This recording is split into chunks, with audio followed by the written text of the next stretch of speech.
Hello, welcome back to Naas and on the other hand, Deon, how was your weekend? No, good. Played some golf, so can't complain. Oh, good. So- Where did you play? In Island Gate in Bilstrom. And how did you play?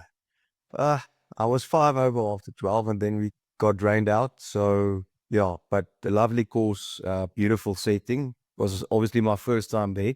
And apparently you guys also played it earlier the week. Yeah, we were there with Buco and we had one of the shop owners. And, we only shot a 72 under, but we play scramble. Okay, myself and the two girls. But let's get South Africa Islands. Okay, an amazing international. The weirdest international that I've seen. And I've looked at a lot of comments over the weekend. Now, a lot of people are actually saying, but what an Irish performance because they kept the score low. Okay, making sure the box doesn't score. But the thing is, if you think about it, it was so disruptive. I don't think there was any flow in the game. And that's why we got stuck on 24 points. If there was more flow, I think the box would have actually outplayed it. But because of then it's up, then it's down, then it's a card, another card, then it's this, then it's that. I just think that because of the whole game scenario, the box actually didn't find their rhythm. They didn't find that groove. And that's why it's actually a low scoring game. But if you look at it in total, the Boks were absolutely devastating from number 1 to number 50. Yeah, there was actually no flow in that game. And I think it actually went up to 130 minutes. Yeah. The whole match, which is ridiculous. We were joking about it in the previous shows. We can't afford to have games going on longer than 100 minutes per weekend. Because like you just mentioned, it disrupted their flow. The dynamics of the game wasn't there. They didn't find any rhythm, although they dominated the Irish in all facets. But yeah, you just couldn't get that feeling that the game is actually getting started. But a first win there since 2012 for the Boks, which is a good one. And yeah, finishing the year number 1 now, well deserved. Yeah, while I'm talking about the flow of the game, let's go to the second half against New Zealand when we scored all those points and we ended up at 43. See, there you could see a team finding rhythm, finding form, and just play. That never occurred on Saturday. Only because of actually, and a lot of people say ill-disciplined Ireland. They weren't ill-disciplined. It was straightforward penalties because they got really roughed up in the front five. That's where we scrummed them to pieces. They couldn't find any style to play, but you can't find any style. I had a function also Saturday night, and Johan Ackerman was there. And he said, because I said, maybe we must look at something where we at least keep all 15 on the field the whole time. And that means afterwards you're getting penalized, but you get financially penalized. So let's say you get sent up, then you lose, like in cricket, you lose 50% of your match fees or whatever. And he said, and then it made the picture clear in my mind. He said, you will not believe how difficult it is to play with 14 guys. So you've got to penalize. Otherwise, I'm sending my fighters on, knock the nonsense out of you, and actually win a game because they all stay on the field. So there's so many different angles, but they really got the cards because of the way the Boks played, nothing else. Yeah, it was the pressure that was put onto them. And I think they just crumbled under that pressure. And I mean, especially at scrum time, you'd expected more of Porter and all those guys, but they got sent off because the hinging couldn't keep up with the pressure from the Boks coming in. But yeah, a very, very weird game. Yeah, very weird. Yeah. Okay, but with that, let's talk about Malcolm Marx, World Rugby Player of the Year. Absolutely, for me, no surprise. No surprise. I feel for the last number of years, when he comes off the bench or he starts, it doesn't matter. It's one of those guys that you need in your team. Johan actually mentioned, he said, take him out of the front row, then you'll see a difference. And that just shows you another coach, high class coach, see the value in a player like Malcolm Marx. Yeah, no, definitely well deserved. He could have probably easily gotten the award in previous years. Yeah. But I think the main thing for him is he got more game time this year as well. He was on the field much more, obviously cementing his place as the number one hooker for the year. And it just showed because he was immense. Yeah, but that whole pack, let's be honest. But the thing is, it just shows you the quality of a player that in a pack of forwards like we have at the moment, and we're fortunate, we're talking the bigger pack, not the 8 that was on the field on the weekend, to actually then also stand out, like Peter Steff in the past, and again, it was one Ox, another one that was nominated. And then I saw some of the European guys said, oh, the list didn't make any sense because they were talking about British and Irish Lions, they're talking about Itoje, they're talking about Van der Fleer, they're talking about this, they're talking about that. But it doesn't matter who you put it there. By far, the player of the year is Malcolm Marx. Yeah, there was only one option in the air. Absolutely. Yeah, and I think Bill Berry was there from France as well. But once again, a guy that didn't even tour to New Zealand. So the last time he played was Six Nations. So he had no ground to stand on, but without a doubt, Malcolm deserving the accolade. Okay, let's just then go through the southern against northern hemisphere. New Zealand 52, Wales 26. Absolutely no surprise there. I did see some sparkle with the way the All Blacks played. I thought that was one of the better internationals. But then you also got to look at who did they play against. And I must say, Deon, it just feels the last couple of internationals. Wales is actually playing quite a nice brand. But I don't think they, at the moment, good enough to match any of the top teams. Yeah, unfortunately, they've only won 2 out of their last 21 tests, and both those wins came off Japan. Yeah. They're obviously rebuilding. They're looking much better. Hopefully, they find their new identity under the new coaching staff, but still a lot of work left for them, and the Six Nations is probably going to be tough for them as well. Yeah. But let's hope we see improvement from them, but they are looking better. No, they definitely. It's just the style of play. And it feels like there's a little bit more trust between the players and the coach. Definitely. You can see it on the field as well. Yeah.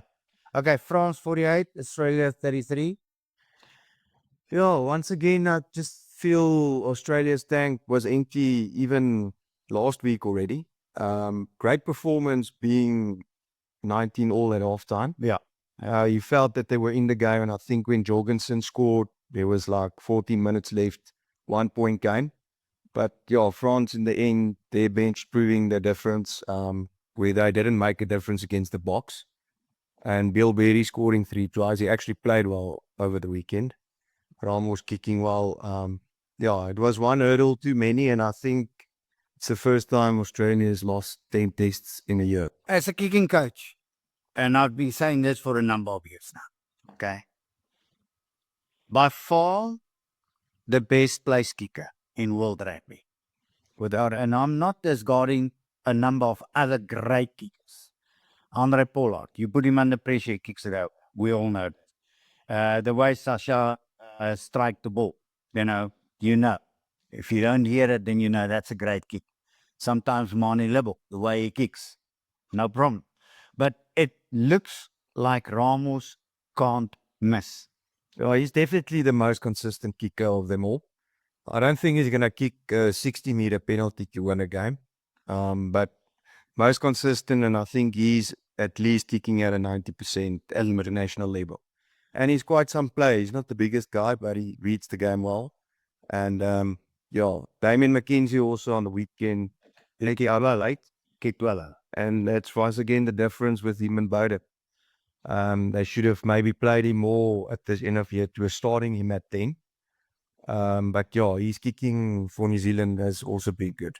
Yeah, but overall, that's why I say I'm not discarding any other. No, but fair enough. Ramos is definitely the number one. It just looks so easy. And I think that's the difference. He keeps it extremely simple. But I must say, Damien McKenzie, but throughout, go and have a look throughout every game the season he played. He hardly misses, huh? He hardly misses. Okay, Scotland 56, Tonga 0. Okay. For me, it was a good performance by Scotland, but unfortunately, it shows you the quality of Tonga. I think there's good players. I think it sounds like they settled on a nice coaching staff. I would have liked them to get points, but they don't play like Samoa. They don't play like Fiji. They play a little bit more the one pass, driving, trying to get over the advantage line. But unfortunately, Deon, when you play good teams, you have to score. You can't just play good rugby but never score. Yeah, and the unfortunate thing is, I think they've also just been together for like 10 days or so. Yeah. It's difficult. We all know that South Island teams don't have the financial backing. And it's something we've discussed earlier this year as well, that they have to start looking more to the tier 2 to tier 3 nations. Yeah. Getting them more game time, getting them more involved, playing bigger test matches. And it's also not Scotland's best team. And by not scoring 1 point is it's danger signs. How good was Van der Merwe? I think he had a point to prove after that way there. He got dropped with the previous 2 games, but I think he got this try scoring record now for Scotland. Yeah. Most try. Even. Yeah. 36, I think. Yes. And I said to my goals, 36. The leading try scorer in Scotland's history. Brian Abana scored 69 on his own. David Campisi, he scored 69 on his own for Australia. So it's actually amazing to think 36. Oh. But I think it's also like with this team, these players have played together now for many years. Yeah. I think previous years you'll find someone playing a year or 2, he gets replaced by someone new. So your longevity isn't always there, and that's why with New Zealand as well, they always have brilliant wingers. Yeah. And for a New Zealand winger to play 100th test or 80th test is a remarkable performance. So yeah, but well done to Deon. While talking about New Zealand, and I watched him on the weekend. You know, it's the first year, and we've spoken about this. It's the first year that you see players get a pass and he knocks it off. Players getting tackled and he loses the ball in the tackle. That never happened before. And don't you think that also plays a part in why New Zealand is not really playing the way they've been playing? And the other thing is they need to find props that can match the box. No, for sure. And hopefully it happens for them next year, because you're a year out next year from the World Cup. Obviously, touring to South Africa, playing those 4 tests, it's not going to become easier for them. No. I think all of us is looking forward to that tour. It's going to be amazing.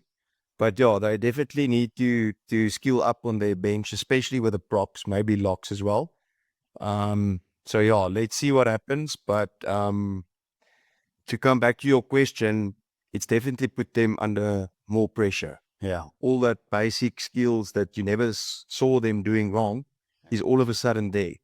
And just a little bit of urgency. I don't think, last weekend against England, when Pollock kicked the ball through, I haven't seen a New Zealand team turning around and just jogging and just don't care attitude. The hunger needs to lift up there, and the urgency as well. And that's why you also make these basic skill errors. Okay, Italy 34, Chile 19. Glad to see Chile not getting bulldozed, if I can put it that way. It's actually not a bad score for Chile. You know? Oh, well, they're playing the next World Cup as well, so that's not a bad result for them. Italy hasn't been bad at this end of year tour. They played well against Australia. Were a couple of minutes against the box, they were in the game. Absolutely. So, yeah, not bad from Chile. Okay, then the last big one, England, Argentina. Watched that yesterday afternoon. Argentina very unhappy at the end because of that. And you can call it a delayed tackle because he could have pulled out. They were a little bit unhappy about that. But England 27-23 Argentina. I thought England actually looked quite in control in the first half. But this Argentinian side is, you just can't write it off. They played exceptionally well once again, and they were 70-0 down. Yeah. Another comeback like we saw against Scotland. Carreras again the spark for them. Yeah. And they could have easily have scored there in the end. Easy. Curry taking him out apparently hurt his ACL, Yeah. so he got injured. And Curry apparently hitting Contepomi on his chest in the tunnel after the attack. Yeah, that is just ridiculous from him. And hopefully they can sort that out. But I would have loved Argentina to pull that game through in the end. Yeah. Yeah, it would have been a massive comeback once again. But yeah, England, they had a good year. Yeah, I just want to say England actually the surprise package of this whole autumn series. They actually, if we look at all the internationals, I know we still have Wales to play, but I see some of the overseas franchises aren't going to let their players going to play that international. But if we look at what we've seen throughout, I would say South Africa by far number one. And it's not biased, that's just absolutely facts, okay? But I think England actually, in this autumn series, finished as the second best team. No, without a doubt. They on an 11-game winning streak, so well deserved. They looked well. They looked organized. Their bench is also proving to make a difference for them. And I think Borthwick got the balance right there, which is helping. I think Ford settling in nicely at 10. Are you a little bit surprised about Ford? Because at one stage he had that, you remember that one game? He could have won it in the last 3 minutes, missed all the opportunities he had. England actually lost. And then I thought, that's about the end of it. And then suddenly he had a perfect start of the season.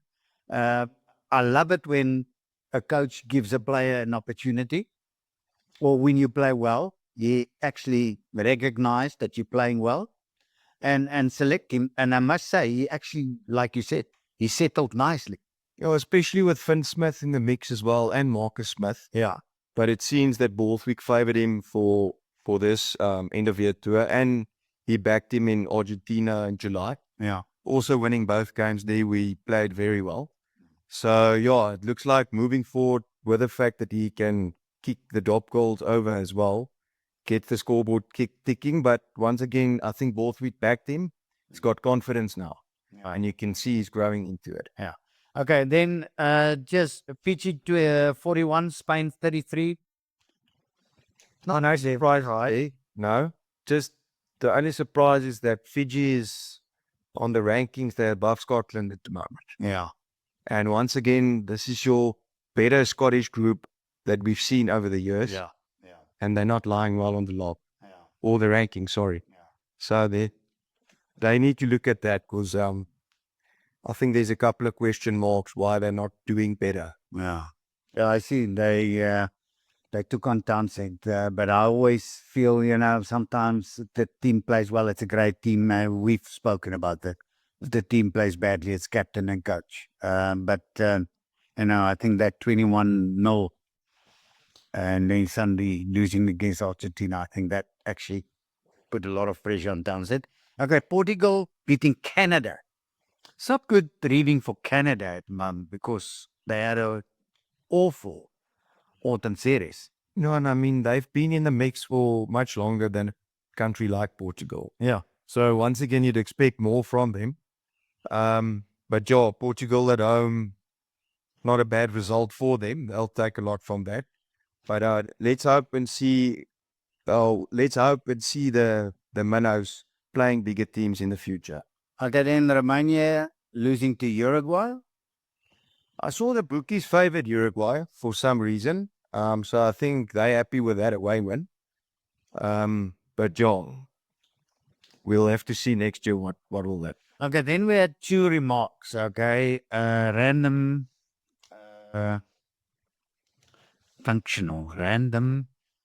functional.